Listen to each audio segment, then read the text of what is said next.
ಈಗ ಹೃದಯ ಸಂಬಂಧಿ ಕಾಯಿಲೆಗಳು ಈಗ ಕಾಯಿಲೆಗಳಲ್ಲಿ ನಾವು ಎರಡು ಥರ ವಿಂಗಡಣೆ ಮಾಡ್ತೀವಿ. ಒಂದು ಅಸಾಂಕ್ರಾಮಿಕ ರೋಗಗಳು ಮತ್ತು ಸಾಂಕ್ರಾಮಿಕ ರೋಗಗಳು ಅಂತೇಳಿ.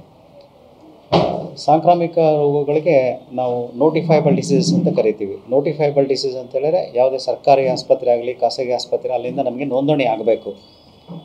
ಅಸಾಂಕ್ರಾಮಿಕ ರೋಗಗಳು ದೀರ್ಘಕಾಲೀನ ರೋಗಗಳಾಗಿರೋದ್ರಿಂದ ಅವಕ್ಕೆ ನಾವು ಮ್ಯಾಂಡೇಟರಿ ರಿಪೋರ್ಟಿಂಗ್ ಇರೋದಿಲ್ಲ. ಮ್ಯಾಂಡೇಟರಿ ರಿಪೋರ್ಟಿಂಗ್ ಕಡ್ಡಾಯವಾಗಿ ನಮಗೆ ರಿಪೋರ್ಟ್ ಮಾಡಲೇಬೇಕಂತೇನೂ ಇರೋದಿಲ್ಲ. ಆದರೂ ರೆಕಾರ್ಡ್ ರೂಮ್ ಸೆಕ್ಷನ್ ಅಥವಾ ದಾಖಲೆಗಳ ವಿಭಾಗದಿಂದ ಕೆಲವೊಂದು ಮಾಹಿತಿಗಳನ್ನು ನಾವು ತಗೊಳ್ತೀವಿ. ಮೊದಲನೇದಾಗಿ ನಾನು ಎಲ್ರಿಗೂ ಒಂದು ಸಂದೇಶ ಅಥವಾ ಒಂದು ಮಾಹಿತಿಯನ್ನು ಕೊಡಬೇಕಂತ ಹೇಳಿದ್ರೆ, ಹೃದಯ ಸಂಬಂಧಿ ಕಾಯಿಲೆಗಳ ಬಗ್ಗೆ ಯಾವುದೇ ಆತಂಕ ಬೇಡ. ನಮ್ಮ ಜಿಲ್ಲೆಯಲ್ಲಿ ಹೆಚ್ಚಿನ ಸಂಖ್ಯೆಯಲ್ಲಿ ಹೃದಯಾಘಾತಕ್ಕೆ ಒಳಗಾಗ್ತಾ ಇರುವಂಥ ಸಂಖ್ಯೆ ಹೆಚ್ಚೇನಿಲ್ಲ, ಕಡಿಮೆನೇ ಇದೆ ಬೇರೆ ಜಿಲ್ಲೆಗಳಿಗೆ ಕಂಪೇರ್ ಮಾಡಿದ್ರೆ. ಪ್ರಮುಖವಾಗಿ ಈಗ ನಮಗೆ ಜಿಲ್ಲಾಸ್ಪತ್ರೆ ಮತ್ತು ಇತರ ಆಸ್ಪತ್ರೆಗಳಿಂದ ತಗೊಂಡಿರೋ ಮಾಹಿತಿ ಪ್ರಕಾರ ಏಪ್ರಿಲ್ನಲ್ಲಿ ಒಂದು 22 ಪ್ರಕರಣಗಳು, ಮೇನಲ್ಲಿ 29, ಜೂನ್ನಲ್ಲಿ 24 ಹೃದಯ ಸಂಬಂಧಿ ಕಾಯಿಲೆಯಿಂದ ಆಸ್ಪತ್ರೆಗೆ ದಾಖಲಾಗಿದ್ದಂತಹ ವಿವರಗಳು ನಮಗೆ ಲಭ್ಯವಾಗಿದೆ. ಅದರಲ್ಲಿ ಹೃದಯಾಘಾತದಿಂದಲೇ ಸಾವು ಸಂಭವಿಸಿರೋದು ಏಪ್ರಿಲ್ನಲ್ಲಿ 6, ಮೇನಲ್ಲಿ 4 ಮತ್ತು ಜೂನ್ನಲ್ಲಿ 8 ಪ್ರಕರಣಗಳು ಮಾತ್ರ. ಇವು ನಮಗೆ ಸರ್ಕಾರಿ ಆಸ್ಪತ್ರೆಗಳಿಂದ ಲಭ್ಯವಾಗಿರತಕ್ಕಂಥ ಮಾಹಿತಿ. ಜೊತೆಯಲ್ಲಿ ಈಗ ನಮಗೆ ತಾಲೂಕು ಮಟ್ಟದಲ್ಲಿ ಈ ವರ್ಷದಲ್ಲಿ ಜನವರಿಯಿಂದ ಇಲ್ಲಿವರೆಗೂ ಒಂದು 15 ಹೃದಯಾಘಾತದ ಪ್ರಕರಣಗಳು ಮತ್ತು 2024 ಇಸ್ವಿನಲ್ಲಿ 25ನೇ ಇಸ್ವಿನಲ್ಲಿ ಇಲ್ಲಿವರೆಗೆ 9 ಮಯೋಕಾರ್ಡಿಯಲ್ ಇನ್ಫಾರ್ಕ್ಷನ್ ಅಥವಾ ಹೃದಯಾಘಾತದ ಪ್ರಕರಣಗಳು ನಮಗೆ ಕಂಡು ಬಂದಿದ್ದಾವೆ. ಪ್ರಮುಖವಾಗಿ ನಾವು ಇವಕ್ಕೆ ದೀರ್ಘಕಾಲೀನ ರೋಗಗಳು ಅಂತ ಯಾಕೆ ಕರಿತೀವಿ ಅಂತ ಹೇಳಿದರೆ, ಒಂದು ಸಲ ಈ ದೀರ್ಘಕಾಲೀನ ಕಾಯಿಲೆಗಳು ಅಂತ ಹೇಳಿದರೆ ಅಧಿಕ ರಕ್ತದೊತ್ತಡ, ಡಯಾಬಿಟಿಸ್ ಅಥವಾ ಮಧುಮೇಹ, ಹೃದಯ ಸಂಬಂಧಿ ಕಾಯಿಲೆಗಳು, ಪಾರ್ಶ್ವವಾಯು, ಸ್ಟ್ರೋಕ್ ಮತ್ತು ಕ್ಯಾನ್ಸರ್ಗಳು. ಇವಕ್ಕೆ ನಿಖರವಾದ ಚಿಕಿತ್ಸೆ ಪ್ರಾರಂಭಿಕ ಹಂತದಲ್ಲಿರುತ್ತೆ. ಒಂದು ಸಲ ಡಯಾಗ್ನೋಸ್ ಆದಮೇಲೆ ಇವಕ್ಕೆ ಪರ್ಮನೆಂಟ್ ಕ್ಯೂರ್ ಅಂತೇಳಿ ಇರೋದಿಲ್ಲ, ಶಾಶ್ವತವಾದ ಕ್ಯೂರ್ ಅಂತಿರಲ್ಲ. ಮನುಷ್ಯ ಎಲ್ಲಿವರೆಗೂ ಬದುಕಿರ್ತಾನೆ ಅಲ್ಲಿವರೆಗೂ ಚಿಕಿತ್ಸೆನ ತಗೊಳ್ತಾನೆ ಇರಬೇಕಾಗತ್ತೆ. ಹಾಗಾಗಿ ಇವು ದೀರ್ಘಕಾಲೀನ ರೋಗಗಳಾಗಿರೋದ್ರಿಂದ ಇವುಗಳನ್ನು ನಾವು ನೋಟಿಫೈಬಲ್ ಡಿಸೀಸ್ ಅಂತೇಳಿ ಕರೆಯೋದಿಲ್ಲ. ಆಮೇಲೆ ಇವಕ್ಕೆ ಮ್ಯಾಂಡೇಟರಿ ರಿಪೋರ್ಟಿಂಗ್ ಇರೋದಿಲ್ಲ.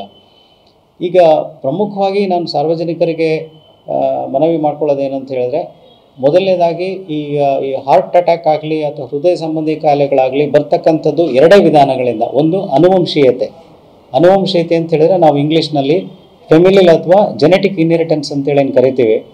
ಈ ತಂದೆ ತಾಯಿಗಳಿಗಿದ್ದರೆ ಅಥವಾ ತಾತ ಮುತ್ತಾತನಿಗಿದ್ದರೆ ಅದು ಜೆನೆಟಿಕ್ ಇನ್ಹೆರಿಟೆನ್ಸ್, ಮಕ್ಕಳು ಮೊಮ್ಮಕ್ಕಳು ತನಕನೂ ಹೋಗುತ್ತೆ, ಅದು ಒಂದು ಕಾರಣ.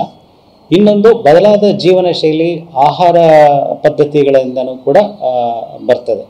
ಈಗ ತಾವೆಲ್ಲರೂ ಗಮನಿಸಿರ್ಬೋದು, ಈಗ ಚಿಕ್ಕ ವಯಸ್ಸಿನ ಯೂತ್ ಏನಿದ್ದಾರೆ, ಯಂಗ್ಸ್ಟರ್ಸ್, ಅವರು ಹೆಚ್ಚಾಗಿ ಜಿಮ್ನೇಷಿಯಮ್ಗೆ ಹೋಗುವಂಥದ್ದು, ಅಲ್ಲಿ ಹೆಚ್ಚಾಗಿ ದೇಹದಾರ್ಢ್ಯವನ್ನು ಕಸರತ್ತು ಮಾಡುವಂಥದ್ದೆಲ್ಲ ಮಾಡ್ತಾ ಇರ್ತಾರೆ.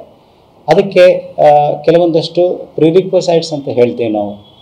ಉತ್ತಮವಾದ ಆಹಾರವನ್ನು ತಗೊಳ್ಬೇಕು. ಎಷ್ಟು ಆಹಾರ ನಾವು ತಗೊಳ್ತೀವಿ ಅಷ್ಟೇ ವಿಶ್ರಾಂತಿ ಕೂಡ ಅಗತ್ಯ ಇರುತ್ತೆ. ಈ ವಿಶ್ರಾಂತಿ ಜೊತೆ ಆಹಾರದ ಜೊತೆ ನಾವು ಯಾವುದೇ ರೆಸ್ಟ್ ಇಲ್ದಲೆ ಒತ್ತಡದಲ್ಲಿ ಕೆಲಸ ಮಾಡ್ತಿರ್ಬೇಕಾದ್ರೆ ಹೃದಯಕ್ಕೆ ಹೆಚ್ಚಿನದಾದ ಕೆಲಸ ಉಂಟಾಗುತ್ತೆ. ಅದು ಹೆಚ್ಚು ಕಷ್ಟಪಡಲಿಕ್ಕೆ ಪ್ರಾರಂಭ ಮಾಡ್ತದೆ. ಹಾಗಾಗಿ ನಾವು ಸರ್ಕಾರದಿಂದ 30 ವರ್ಷ ಮೇಲ್ಪಟ್ಟ ಪ್ರತಿಯೊಬ್ಬ ನಾಗರಿಕರಿಗೂ ಸಹ ನಾವು ಈ ಹೃದಯ ಕಾಯಿಲೆ ಸೇರಿ ಸುಮಾರು 8ರಿಂದ 14 ದೀರ್ಘಕಾಲೀನ ರೋಗಗಳಿಗೆ ಆಲ್ರೆಡಿ ಸರ್ವೆಯನ್ನು ಪ್ರಾರಂಭ ಮಾಡಿದ್ದೇವೆ. ನಮ್ಮ ಆಶಾ ಕಾರ್ಯಕರ್ತರು, ಸಮುದಾಯ ಆರೋಗ್ಯಾಧಿಕಾರಿಗಳು ಮತ್ತು ನಮ್ಮ ಆರೋಗ್ಯ ಕಾರ್ಯಕರ್ತರು ಮನೆಗೆ ಭೇಟಿ ಮಾಡಿ ಯಾವುದೇ ದೀರ್ಘಕಾಲೀನ ಕಾಯಿಲೆಗಳಿದ್ದರೆ, ಹೃದಯ ಸಂಬಂಧಿ ಕಾಯಿಲೆಗಳು ಸೇರಿಕೊಂಡು ಜನರು ಅವ್ರ ಜೊತೆ ಒಂದು ಮಾಹಿತಿಯನ್ನು ಹಂಚ್ಕೋಬೇಕು. ಮಾಹಿತಿಯನ್ನು ಹಂಚ್ಕೊಂಡ್ರೆ ಉದ್ದೇಶ ಏನಿದೆ ಅಂತ ಹೇಳಿದ್ರೆ, ಹಾರ್ಟ್ ಅಟ್ಯಾಕ್ ಅಥವಾ ಹೃದಯ ಸಂಬಂಧಿ ಕಾಯಿಲೆಗಳನ್ನು ಒಳಗೊಂಡಂತೆ ಯಾವುದೇ ದೀರ್ಘಕಾಲೀನ ಕಾಯಿಲೆಗಳನ್ನು ಪ್ರಾರಂಭಿಕ ಹಂತದಲ್ಲೇ ನಾವು ಕಂಡುಹಿಡಿಬೇಕು. ಪ್ರಾರಂಭಿಕ ಹಂತದಲ್ಲೇ ಅವರನ್ನು ನಾವು ಚಿಕಿತ್ಸೆಗೆ ಒಳಪಡಿಸಬೇಕು. ಅವರು ಯಾವುದೇ ದುಷ್ಪರಿಣಾಮಗಳಿಂದ, ಹಾರ್ಟ್ ಅಟ್ಯಾಕ್ನಿಂದ ಯಾರು ಸಾಯದೇ ಇರುವ ಹಾಗೆ, ಮಧುಮೇಹದಿಂದ ಅವರು ಯಾವುದೇ